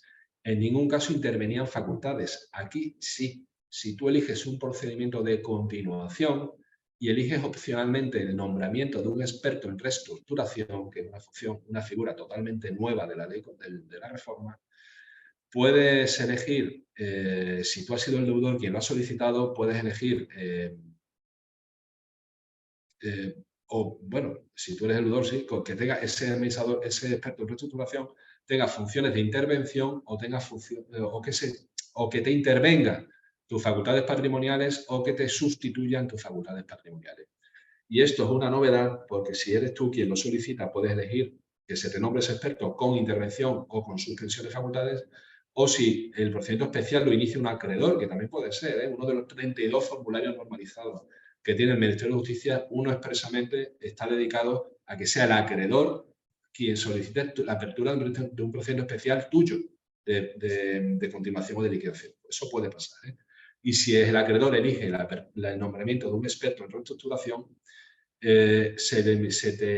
únicamente se te intervendrá la facultad de si ese acreedor representa el 20% del pasivo, pero si representa el 40% del pasivo y lo elige el acreedor este módulo, se te puede sustituir en tus facultades patrimoniales. Y si se elige tanto el nombramiento de experto en reestructuración como el nombramiento de mediador concursal, tanto uno como otro se ajusta a la libertad de mercado. Es decir, los honorarios de esta figura, tanto una como otra, están sujetos, como pasaba en el libro segundo, a la libertad de mercado. Serán las partes quienes acuerden libremente los honorarios de esa persona en cuestión para ser, que tiene que ser retribuida, lógicamente, por su función, y la fórmula de pago. Bueno, estos son los módulos que puede elegir el deudor en los casos en que elija en su apertura del procedimiento especial de continuación. Y ahora vamos a ver los módulos, por eso es un carácter modular, que puede elegir el deudor en las situaciones de procedimiento de liquidación, si elige liquidación. Las medidas adicionales que pueden solicitarse en un procedimiento de liquidación. Pues en el caso en que yo elija un procedimiento de liquidación con transmisión de mi empresa, uno de los módulos será igualmente la extensión de la suspensión de las ejecuciones judiciales a los bienes o derechos necesarios para la actividad empresarial o patrimonial. ¿Por qué? Pero no afecta a los créditos públicos. ¿Por qué? Porque si yo voy a transmitir una empresa en funcionamiento, podré elegir que no me embarguen mientras estoy transmitiendo esa empresa en funcionamiento. Pero cuidado, si yo estoy en un proceso de liquidación con transmisión de empresa en funcionamiento, aquí el crédito público no se ve afectado en esa suspensión. Si yo pincho este carácter modular de forma opcional, podré paralizar cualquier otra ejecución de cualquier otro acreedor que se siga siempre contra los bienes o derechos necesarios para mi actividad diaria. Pero en ningún caso la ejecución administrativa se verá paralizada. Si yo le debo dinero a una agencia tributaria, le debo dinero a una seguridad social y pretendo liquidar y transmitir mi empresa en funcionamiento a un tercero, el acreedor público tengo que tener mucho cuidado con él porque me puede embargar la TPV, me puede embargar las facturas de clientes que tengo en la calle pendientes de cobro y puede ser que esa empresa que pretende transmitir a un tercero ya no resulte tan interesante como parecía que lo era. También puedo solicitar, y aquí ya interviene la figura del administrador concursal, también puedo solicitar que se nombre un administrador concursal que sustituya al deudor en sus facultades patrimoniales. ¿Por qué con sustitución de mis facultades? Porque estoy en liquidación. Si yo decido nombrar un liquidador, perdón, un administrador concursal, ese administrador concursal en procedimiento de liquidación será liquidador. Y si es liquidador, no puede interferir, no puedo yo interferir como deudor en su función. Por eso se me limitarán mis facultades patrimoniales. O bien me dedico yo a liquidar, que en ningún caso tendré limitación de facultades patrimoniales, o bien opcionalmente puedo elegir que se nombre un administrador concursal que liquide y yo me quiero quitar de en medio, por responsabilidades que pueda haber, por quitarme carga de trabajo, porque yo no estoy en condiciones, porque liquido porque estoy en una situación de incapacidad, lo que sea. Yo podré elegir libremente que el juez nombre a un administrador concursal que me sustituya en mis facultades patrimoniales para liquidar mi empresa. Así como también puedo pedir que esto es una figura nueva, que a ver cómo se articula, que el juez nombre un experto para la valoración de mi empresa o mi establecimiento mercantil. Si yo decido transmitir mi empresa en funcionamiento, tiene su lógica que pueda entender que el juez nombre un experto en valoraciones, que no es el experto en reestructuración, no tiene nada que ver, es otra figura totalmente diferente que no sé muy bien cómo un juez articulará el nombramiento de un experto para la valoración de la empresa o establecimiento mercantil. Lo suyo que tanto para el nombramiento de un administrador concursal como para la figura de un experto de valoración de empresa, ya que se eligen, como digo, seguidamente por la libertad de mercado, lo suyo es que sea yo, el propio deudor, quien aporte el nombre concreto de la persona que me interesa que me lleve este tema previo a acuerdo del pago de unos honorarios determinados que son de libre determinación. Pero ya por acabar, si elijo este módulo del nombramiento de administrador concursal o de respecto a reestructuración, tengo que saber que, o el administrador concursal de reestructuración que acepte el cargo tiene que saber que sus honorarios van por detrás del crédito público privilegiado. El primero que cobra es el acreedor público en su categorización de privilegiado. En ningún caso voy a yo, como administrador concursal nombrado o como experto en reestructuración nombrado, voy a cobrar por delante de la agencia tributaria o de la Seguridad Social en la cuantía que esté privilegiada. Eso es importante porque el administrador concursal de reestructuración puede ser que después de trabajar se queden sin cobrar porque todo el activo que había se consumió con el pago al acreedor público privilegiado.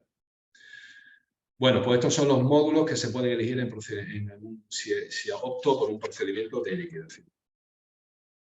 Ahora bien, he elegido un procedimiento de continuación y tengo que presentar un plan de continuación. ¿Cuándo tengo que presentar un plan de continuación? Ya os he comentado que la apertura del procedimiento especial supone que obligatoriamente en las 72 horas siguientes a la apertura, a la solicitud de apertura, tengo que comunicar a la jefe de tutela de la Seguridad Social que tanto una como otra ya tienen habilitado la agencia de tutela desde el minuto 1 y la Seguridad Social desde hace una semana, tienen habilitado desde la propia página web del Ministerio de Justicia, tienen habilitados sus enlaces para comunicarle a una y a otra la apertura del procedimiento de liquidación. Relativamente sencillo. Incluso la Seguridad Social ya ha advertido en una resolución de hace una semana la necesidad de recibir esa comunicación en plazo de 72 horas siguientes, con las consecuencias que ya hemos visto graves de no someterse a las quitas ni a las esperas que se puedan plantear en este plan de continuación. ¿Vale? Bueno, pues el plan de continuación tengo obligación de presentarlo o bien conjuntamente con la propia solicitud de apertura, si ya lo tengo diseñado, o bien en los 10 días siguientes a la apertura. ¿Y cuándo se constata que ya se ha aperturado el plan de liquidación, el procedimiento especial? Cuando el juez te da el acuse de recibo. Cuando el juzgado te asigna un número de procedimiento y te indica que ya te da un acuse de recibo mediante una resolución judicial, no mediante la comunicación numérica del sistema que te da un número de registro, no. Sino cuando el juez resuelve, el juzgado resuelve mediante una resolución judicial, dejando constancia de la apertura del procedimiento especial. A partir de ahí, y no antes, es cuando empiezan a computar los 10 días hábiles para presentar un plan de continuación. Y ese plan de continuación, ¿dónde lo tengo que presentar? En el juzgado no. Tengo que comunicárselo a los acreedores para iniciar las negociaciones con ellos con copia al LAG. ¿Os acordáis, verdad? Bueno, pues ese plan de continuación ya sé que tengo un plazo en los 10 días siguientes a que el juez me acuse de recibo mediante una resolución judicial. Yo, procedimientos que tengo abiertos en de microempresas, todavía los juzgados no se han pronunciado por aquello de la huelga que ya he hablado. El objetivo de este plan de continuación, solución de continuidad que mantenga inalterada la propiedad de la empresa a través de un plan de continuación cuyo contenido asegure de forma razonable la viabilidad de la empresa a medio plazo. Ese es el objetivo que tiene un plan de continuación. En todo caso, continuidad. Continuación, ya hay algún artículo, alguna doctrina que he leído yo de que no es lo mismo continuidad que continuación, que hay que tener cuidado con los términos jurídicos, que habrá que cómo se interpreta esto de la continuidad o de la continuación, en fin, habrá que verlo. Solución de continuidad que mantenga inalterada la propiedad de la empresa, es decir, yo si en mi plan de continuación no puedo contemplar una transmisión de empresa en funcionamiento, porque me tendría que ir entonces a la liquidación, a un proceso de liquidación, ha de mantenerse inalterada la propiedad a través de un plan de continuación cuyo contenido asegure de forma razonable, es decir, previsible, que sea realista y que sea cumplible. Como decía el Tribunal Supremo, no es más que un plan de pago en definitiva, de forma razonable, realista, porque es real, se ajusta a la situación real de la empresa, y realista porque es cumplible en función de las posibilidades financieras y patrimoniales de la propia empresa. Y a medio plazo, ¿cuánto es un medio plazo? ¿3, 5, 7 años, 10, 1? Yo entiendo que por un símil de cualquier articulación contable, que un medio plazo que menos que una previsión de ingresos y gastos a 3 años vista. Eso sería un plan de continuidad, un plan de continuación acorde a la ley. Y en principio, cualquier crédito puede verse afectado por ese plan de continuación y las partes pueden adoptar las medidas de reestructuración que consideremos oportunas. O bien, imponiendo o proponiendo una quita al crédito. Una quita es un recorte del crédito. Si te debo 20, te voy a pagar 15. Si te debo 30, te voy a pagar 10. Proponiendo una quita. Proponiendo una espera. Si realmente tu crédito vencía a 2 años, te voy a proponer alargarlo a 4. Es decir, una espera en el pago por parte del acreedor. Proponiendo una combinación de ambas, o una quita o una espera. Proponiendo una conversión de un crédito en un préstamo participativo de mi empresa. Tú dejas de tener un crédito para que pasas a formar parte de ella. Proponer una capitalización, etcétera. Yo puedo diseñar mi plan de continuación como crea que se ajuste mejor a mis necesidades reales. Y si el deudor, el empresario, no comunica esa apertura del plan de continuación, del procedimiento de continuación a la agencia tributaria, a la seguridad social, en ese plazo de 72 horas, como he dicho antes, estos organismos públicos no se verán afectados ni por quitas ni por esperas. El organismo público nunca le puedes proponer una conversión de crédito a un préstamo participativo. Está prohibido por ley. Ni tampoco se le puede proponer una capitalización, pero sí se le puede proponer una quita y una espera, siempre y cuando cumpla con el requisito de la comunicación en el plazo de 72 horas. Sin embargo, hay excepciones, como no. Y en ningún caso se podrán verse afectados los siguientes créditos por los planes de continuación. Esto es casi un símil de los créditos no exonerables que estuvimos viendo hace un par de semanas. En ningún caso se verá afectado por un plan de continuación los créditos por alimentos derivados de una relación familiar, de parentesco o de matrimonio. Evidentemente. Tampoco eran estos créditos exonerables con la ley concursal en la mano. No tenía sentido que, no siendo exonerables, también aún si yo debo una pensión por alimentos, en lugar de 200 proponga pagar 50. O en lugar de 200 euros mensuales, proponga pagar 50 anuales, por ejemplo. O 200 bimensuales. No tiene sentido. Los créditos por alimentos no se tocan. Los créditos derivados de daños extracontractuales que no deriven de una relación contractual tampoco se pueden tocar. No se ven afectados por un plan de continuación.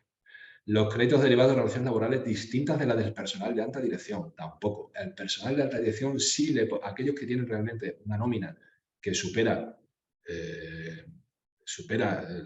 las cuantías que para ellos se le consideren como un personal de alta dirección, que puede ser incluso un triple del SMI, aquellas personas sí que trabajen para la empresa sí se les puede proponer una quita y una espera, pero el resto de crédito no, crédito laboral. Tampoco a la parte de los créditos que deba calificarse como privilegiada. Cuidado con esto, porque vuelvo a decir la categorización que existe para los créditos públicos. Pues el plan de continuación no puede en ningún caso afectar al crédito privilegiado, al resto de créditos sí. Ni tampoco a aquellos porcentajes de cuota de la seguridad social cuya pueden recomendar a la empresa por condición económica. En fin, ya lo hemos visto antes. Es decir, hay determinados créditos que en ningún caso pueden verse afectados por los planes de continuación que yo proponga, pero el resto de créditos sí puede verse afectados. Y en relación con los créditos de derecho público, ya lo he dicho, que pueden verse afectados por el plan de continuación, solo son aplicables por circunstancias esencialmente al establecimiento de quitas y esperas. Esto es importantísimo porque por primera vez podré proponer, o en mi plan de continuación, podré proponer a la agencia tributaria o a la seguridad social o a un ayuntamiento o a una administración autonómica un recorte en mi deuda o un plazo de espera en mi deuda porque siempre que no sea un crédito en la categorización de privilegiado y le haya comunicado en el plazo de 72 horas la apertura de la relación especial y no haya incurrido en esa responsabilidad de solicitar la declaración de concurso o solicitar la apertura de la relación especial al mes siguiente de haber incurrido en la situación de insolvencia, si cumplo con todo ello y y he cumplido honestamente con todos los requisitos, sí podré aplicarle una quita y una espera al crédito público pendiente de su aprobación, lógicamente. Más características del plan de continuación. Al tratarse de una microempresa, se exige que el plan se presente con la conformidad del deudor y de aquellos socios personalmente responsables de la deuda. Es decir, el plan de continuación ha de ir firmado por el deudor expresamente y de aquellos otros socios que respondan personalmente de esas deudas sociales. El plan de continuación ha de presentarse, ya lo he dicho, o bien con la propia apertura del procedimiento o bien en los 10 días siguientes.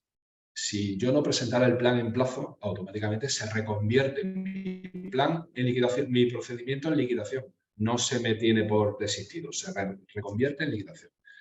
Se asume que si un acreedor no vota, se muestra a favor del plan, tiene un derecho de arrastre, un derecho de arrastre importante, un derecho, no, una función de arrastre importante.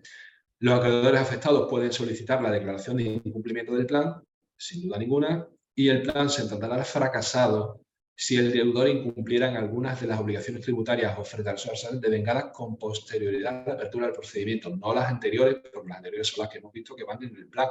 Yo le debo 7.000 euros a un organismo público y esos 7.000 euros podré proponer, si cumplo todo lo que ya hemos visto, podré proponer unas quitas y unas esperas. Pero empresa mía, el crédito que devengue a partir de que a partir de la apertura del proceso especial lo tengo que tener al día siempre. Cuidado con esto. Tengo que prever que ese crédito siempre tiene que estar al corriente de pago. Siempre. Las cuotas de la seguridad social, las declaraciones tributarias, los modelos fiscales, todo tiene que estar al corriente de pago a partir de que inicie el procedimiento. Eso es importantísimo porque si no, en caso contrario, no me ha valido para nada y mi plan se considera fracasado y me voy a un procedimiento de liquidación obligatoriamente. Es decir, el crédito anterior es el que va al plan de continuación, habrá que ver como un pago, y el crédito posterior a la apertura, ese crédito lo tengo que tener público. El crédito público posterior a la apertura lo tengo que tener siempre al corriente de pago. Eso es importantísimo. El incumplimiento del plan también supondrá la apertura del procedimiento de liquidación y el fracaso del plan permitirá que el deudor autónomo solicite ahora ya, eso sí, la exoneración del pasivo insatisfecho. Es decir, y veremos que si fracasan, yo soy autónomo, ya hemos dicho que el EPI no afecta a las sociedades mercantiles, porque el crédito no es que desaparezca, sino simplemente se queda en res nullius, en tierra de nadie, porque no tiene a nadie a quien ser reclamado. El deudor tendrá el acreedor tendrá sus artilugios, sus mecanismos para esa factura, emitir una declaración de IVA y, en definitiva, darla por incompleta, provisionarla, pero a las sociedades mercantiles no les afecta la exoneración del pasivo insatisfecho, solo a las personas físicas. Si yo como persona física inicio un plan de continuación y resulta que ese plan de continuación no prospera, se ve incumplido o no se aprueba, yo automáticamente paso a liquidación. Y si yo soy autónomo y he pasado a un procedimiento de liquidación y tras esa liquidación de mi patrimonio salvo los bienes inembargables, que son los que la ley establece como bienes inembargables, incluidos los libros correspondientes a los instrumentos necesarios para la profesión o oficio de la actividad habitual, de la actividad empresarial, toda la deuda que quede pendiente de cobro posterior a esa liquidación, sí podré articularla ya como una exoneración de pasivo insatisfecho. Sí podrá solicitar al juez en los plazos correspondientes la exoneración de deuda y ahí ya sí, si cumplo con esos requisitos y esas circunstancias que ya estuvimos viendo de exoneración de deuda en los webinars anteriores, el juez ya sí intervendrá expresamente para para tramitar una solicitud de exoneración de pasivo insatisfecho que me será concedido tras la liquidación del negocio que emprendí como autónomo o como microempresario persona natural. Bueno, si elijo un procedimiento de liquidación, pues se abre de diferentes maneras. O bien a solicitud del deudor en situaciones de insolvencia actual o inminente, o bien, todo esto ya lo hemos estado viendo, o bien a solicitud de un acreedor en situación de insolvencia actual, no inminente, solamente el acreedor puede pedir mi apertura de un procedimiento de liquidación en situación de insolvencia actual, o bien por frustración o incumplimiento del plan de continuación, o bien porque el peso ponderado de los créditos públicos representa el 85% del pasivo. Todo esto ya lo hemos visto, ¿vale? Todas las operaciones de liquidación han de limitarse a 3 meses, ampliable solo a 1, es decir, fijaos qué importante que en teoría y en la práctica puedo incurrir en responsabilidad si yo soy el deudor, el microempresario, que decido voluntariamente que no se nombre un administrador concursal, ni un experto en reestructuración, ni un experto en nada, y seré yo quien acometa mi propia liquidación de mi patrimonio, porque soy yo quien conoce el valor de los bienes, soy yo quien conoce a la persona en cuestión que puede comprarlos a mejor precio. En fin, soy yo quien decide. tengo un plazo temporal máximo de 3 meses y quizá más uno, 3 más 1, y ya está, para liquidar. Si yo inicio un proceso de liquidación con transmisión de la empresa en funcionamiento y no tengo a nadie ya apalabrada esa transmisión, no tiene ningún sentido iniciar un proceso de liquidación con transmisión de empresa cuando yo solamente tengo 3 meses para conseguir a un postor, que será bastante complicado, 3 más 1, 4, a un postor que será bastante complicado que se ponga al día de mi negocio, de si le interesa o no le interesa, que lleguemos a un acuerdo y que haya realmente una transmisión de empresa. A mí se me antoja un plazo absolutamente corto. Corto es para las liquidaciones, que no para una transmisión de una empresa en funcionamiento. En todo caso, el deudor dispone de 3 meses, el empresario dispone de 3 meses para liquidar su patrimonio. Y punto. 3 más 1 en todo caso.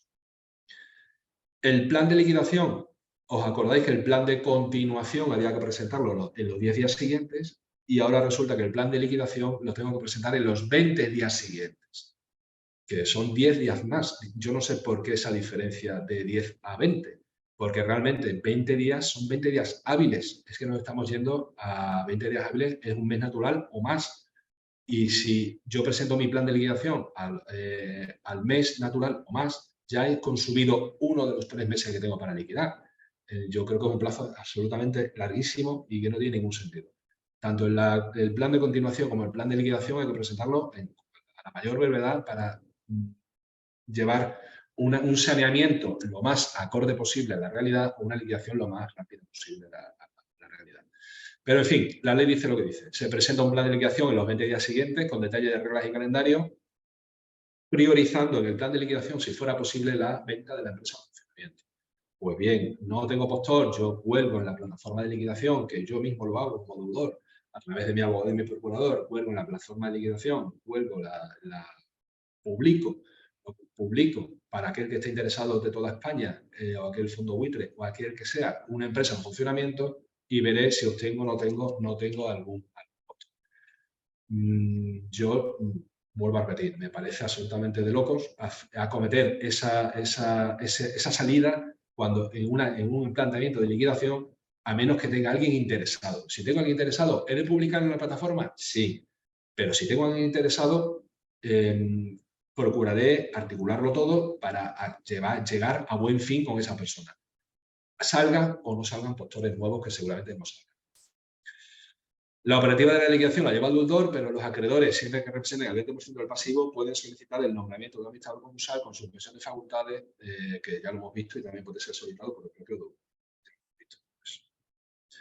Pero fijaros, lo importante de esta slide es que la operativa de la liquidación la lleva el deudor, salvo que los acreedores soliciten y que representen como mínimo el 20% del pasivo. ¿Quién pagará ese administrador concursal? Pues está por ver si lo pagará el deudor o lo pagará el acreedor que lo solicita, como ocurre con los concursos en masa. Yo entiendo que lo tiene que si hay un acreedor que representa el 20% del pasivo y que solicita el nombramiento de un administrador concursal, ese honorario lo tiene que pagar el acreedor que lo solicita. Los acreedores pueden manifestarse respecto de determinadas estipulaciones del plan de liquidación. Evidentemente pueden añadir o considerar que se añada o sea alguna observación que lo mejore. Se permite la ejecución inmediata o simultánea de aquellos particulares del plan que no sean objeto de revisión. Es decir, esto es una novedad también. Lo que se permite es que con el plan de liquidación, que no ocurría con la ley antigua, era que aunque el plan esté en trámite de ser visionado por los acreedores, en definitiva, de ser observado por los acreedores, aquella parte del plan de liquidación que ya pueda llevarse a término, que se lleve. Que si no estamos perdiendo tiempo y tenemos un plazo muy limitado de 3 meses más uno para liquidar. Por lo tanto, si más o menos ningún acreedor ha dicho nada respecto de la venta de un coche en determinadas condiciones, pues ya esa venta ya la puedo hacer. ¿Vale? Y si hay algún acreedor que dice algo sobre la venta de las cesiones de cartera, pues me centro, no la vendo hasta que no tengamos claro qué hacemos con las cesiones de cartera. Pero la venta del coche sí puedo hacerlo ya, porque ningún acreedor ha dicho más o menos nada. Es decir, se permite la ejecución inmediata o realización inmediata o simultánea de aquellos particulares del plan de liquidación que no sean objeto de revisión, e incluso puedo modificar el plan de forma simultánea o síncrona a las operaciones de liquidación que ya estén iniciadas. Es decir, si el plan de liquidación contemplaba el vehículo de venderlo de determinada forma, nadie ha dicho nada, pues yo el coche lo estoy vendiendo y sin embargo los derechos de crédito, que sí, o las cesiones de cartera, que sí hay un determinado acreedor que me ha dicho que lo venda de una determinada manera a su juicio, mientras discutimos eso, estoy vendiendo y bueno, ya lo comentaba. Se puede simultanear los particulares del plan de liquidación. Ha de priorizarse, ya lo hemos visto también, la venta directa de la empresa en funcionamiento y solo subsidiariamente a través de subasta. En todo caso, la subasta sería electrónica, no subasta judicial, porque las subastas judiciales ya están prácticamente, también tienen un carácter absolutamente residual. Habría que articular una subasta electrónica o bien mediante lo más cómodo y lo más fácil es a través de una entidad especializada, como hay varias que se encargan de estas cosas. Se permite la enajenación de las cuentas a cobrar del empresario, incluso la cesión a terceros para su cobro. Esto es importante, porque incluso en la plataforma de liquidación existe la posibilidad de incorporar un activo que puede ser el conjunto de cuentas a cobrar del empresario, y existe esa posibilidad. Vosotros incluso como inversores el día de mañana podéis acceder a esa plataforma de liquidación y podéis acceder a unas cuentas comerciales de una determinada empresa que se transmiten, que se venden. Es decir, el dinero que esa empresa tiene en la calle pendiente de cobro. Puedo tener 50.000 euros en la calle en facturación pendiente de cobro y esos 50.000 los cobro los ofrezco 5.000 por ello. Yo pago 5.000 a la empresa, adquiero esos derechos de cobro de 50.000 y ya veré yo si los cobro o no los cobro judicialmente o extrajudicialmente. E incluso se permite ceder esas cuentas de cobro a terceros para su cobro. Se dedican a gestionar el cobro. No cobran la cartera, sino que la gestionan.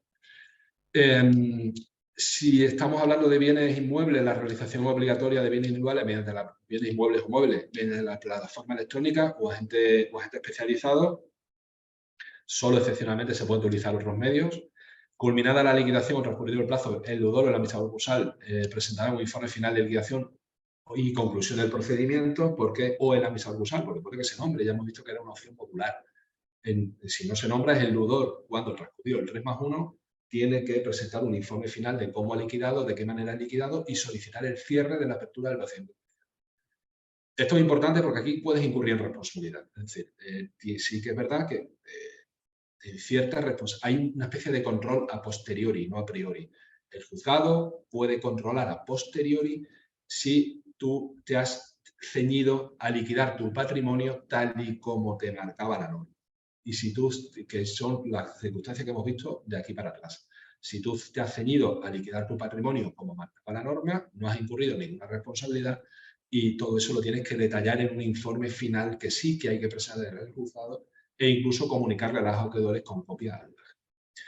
Y se puede pedir la conclusión del procedimiento especial si se advierte la insuficiencia de la masa activa, es decir, si el procedimiento resulta más costoso mantenerlo abierto que el cerrarlo de forma anticipada. Y esto es otra novedad importantísima, aunque se mantenga una liquidación subyacente. Es decir, tú puedes advertir que no estás vendiendo los activos como al precio que tú pensabas que iban a salir, que te están ofreciendo cantidades muy inferiores a las cantidades que tú esperabas y que en definitiva el procedimiento te está resultando mantenerlo abierto. Es más costoso que cerrarlo ya. Se cierran ya, aunque tengas operaciones pendientes de cierre, operaciones de liquidación, que es lo que hablo yo de que se mantenga una liquidación subyacente al propio cierre. Eso es posible, lo prevé la ley y es una novedad absoluta.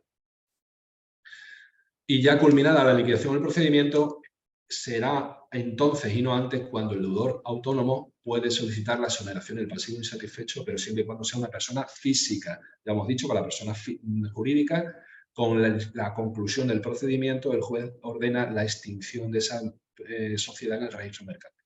Sin embargo, el deudor autónomo que no tiene una extinción en el registro mercantil puede solicitar la exoneración de la deuda siguiendo los cauces que vimos en los webinars anteriores. Bueno, pues ahora iniciamos un turno de preguntas y ya hemos acabado con el webinar de hoy y estoy a vuestra disposición.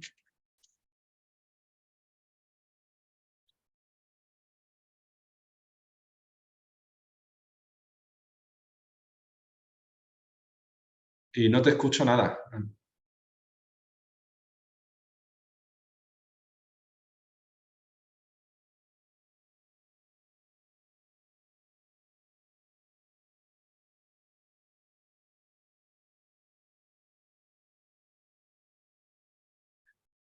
Yo a ti no te escucho nada.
¿Tú me escuchas a mí? Pues yo no te escucho nada. Estamos teniendo problemitas técnicos, a ver si un segundo y se resuelven y si no... Sí, vale, vale.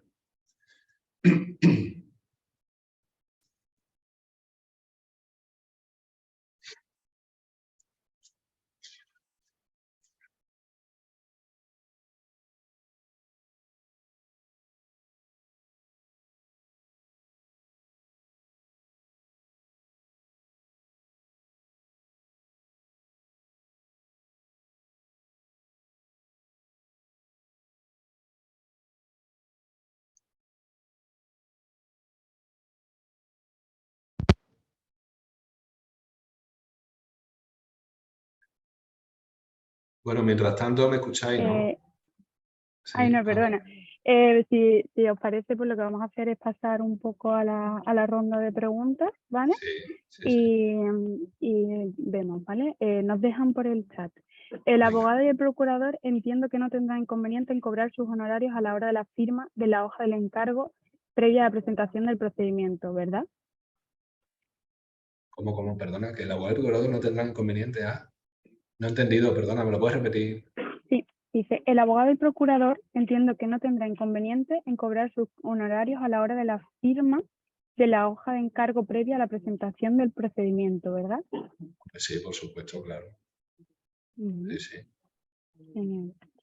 Bueno, y otra pregunta que tenemos es, si un deudor tiene dos acreedores que desde hace más de un año se encuentra en situación de insolvencia sin poder hacer frente al pago tras varias reclamaciones por parte de los acreedores, ¿tampoco podría acogerse al procedimiento especial porque han transcurrido más de 2 meses?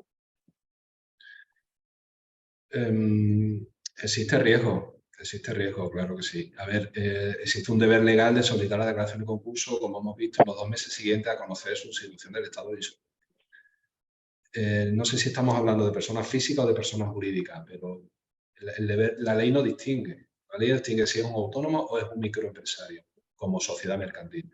El deber existe. ¿Que eso le acarrea algún tipo de responsabilidad? Pues puede ser. O sea, si me preguntas como letrado o asesor, diré que el riesgo existe. Que vaya a pasar, ese procedimiento es totalmente novedoso. Ya hemos visto que está desjudicializado, que prácticamente si ningún acreedor y hay una liquidación ordenada del patrimonio, no influye o no solicita expresamente una culpabilidad concursal porque el acreedor ese microempresario, persona física o jurídica, lleva mucho tiempo con unas deudas pendientes de pago, que sabía conscientemente que estaba en situación de insolvencia, nunca jamás, hasta ahora que se ha iniciado el libro tercero, decide acogerse a un procedimiento especial para microempresas. El riesgo existe, es pequeño, pero está ahí. Como letrado tengo que decir, como abogado asesor tengo que decir que existe un pequeño riesgo. Sí. Que se vaya, quizás es el riesgo es mucho más pequeño que con la ley antigua, por aquello de que el proceso ya se desjudicializa. Y si ningún acreedor dice nada, pues bueno, pues no habrá ningún problema. Y ni aun así, pues quizá tenga argumentos para acogerse al libro tercero, que es totalmente nuevo y que no lo tiene a su disposición. Estupendo. Luego la última pregunta que nos hacen es referente a las grabaciones. ¿Las grabaciones de las sesiones van a estar disponibles durante las próximas semana para que podáis revisar todo el contenido y ver si tenéis alguna pregunta extra.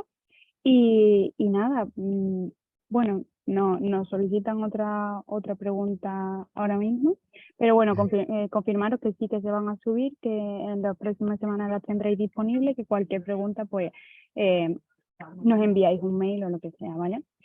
Y la última que nos hacen, si un deudor tiene deuda solo de una administración pública, por ejemplo, de la Tesorería General de la Seguridad Social, desde hace varios años, me asalta duda si al ser solo un acreedor puede solicitar el procedimiento especial y por otro lado, tampoco tengo claro si puede acogerse a ese procedimiento porque ha transcurrido más de un mes desde la generación e imposibilidad de pago de la deuda.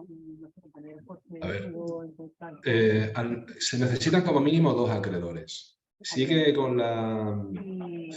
hay criterios jurisprudenciales diferentes en toda España referente a si es posible abrir un procedimiento concursal con un solo acreedor. El procedimiento, una apertura del libro tercero, procedimiento especial para microempresa no deja de ser un procedimiento concursal, como cualquier otro. Y el concurso lo que precisa es una concurrencia de acreedores, por eso es un concurso. Es decir, como mínimo se necesitan 2. Da igual que estén vencidos o al menos que 2 estén vencidos. Si hay una seguridad social, pues aunque sea un pequeño crédito de cualquier otra cosa que esté vencido pendiente de pago, ya valdría para tener 2 acreedores, ¿vale? Con un solo acreedor corremos el riesgo de que el juez competente no admita la apertura del procedimiento por cuanto que no hay una concurrencia de acreedores. Y en cuanto a la segunda duda de si esa deuda que que tenían cierta antigüedad, ¿no? Que si se podía acoger igualmente, y sin duda ninguna, o sea, es perfectamente posible acogerse a un procedimiento especial, aunque la deuda sea muy antigua, y obtener una exoneración, que creo que es lo que se me está preguntando, incluso tras la liquidación, tras la consecución o la culminación de un procedimiento de liquidación y llegar a una exoneración del pasivo insatisfecho. Pero si estamos en plan de continuación, si lo que elegimos es la apertura de un plan de continuación, al ser la deuda muy antigua, seguramente esa deuda no se pueda acoger ni a una quita ni a una espera. ¿Y cómo puedo yo articular en un plan de continuación una deuda muy antigua de un organismo público si no le aplico ni una quita ni una espera? En definitiva, lo que estoy intentando es pagarla al 100% al vencimiento, que es inmediato. Entiendo que la pregunta era dirigida hacia el procedimiento de liquidación, mediante el cual sí podrá acogerme mediante el EPI a la exoneración que vimos de un máximo de 10.000 euros por acreedor público y punto, porque el resto ni siquiera se podrá plantear una exoneración mediante un plan, o un pago parcial mediante un plan de pagos, por cuanto que estoy ya en un procedimiento de liquidación, no de continuidad. No sé si me he explicado, pero creo que más por ahí va la respuesta a la pregunta que me han hecho. O si no, mira, ahí tenéis mi correo electrónico y mi teléfono y lo podemos hablar personalmente, sin ningún problema. Pues genial, Ismael. No tenemos más preguntas. Así que nada, pues muchísimas gracias a la asistencia a todas estas últimas sesiones, a las 6 sesiones, a Ismael por esta charla tan ilustrativa. Y Gracias. nada, pues lo último comentaros que bueno, que sigue en marcha el programa de reactivación empresarial, que os animamos a inscribiros si así lo necesitáis y lo veis. Y nada, muchísimas gracias y encantada. Chao. Gracias.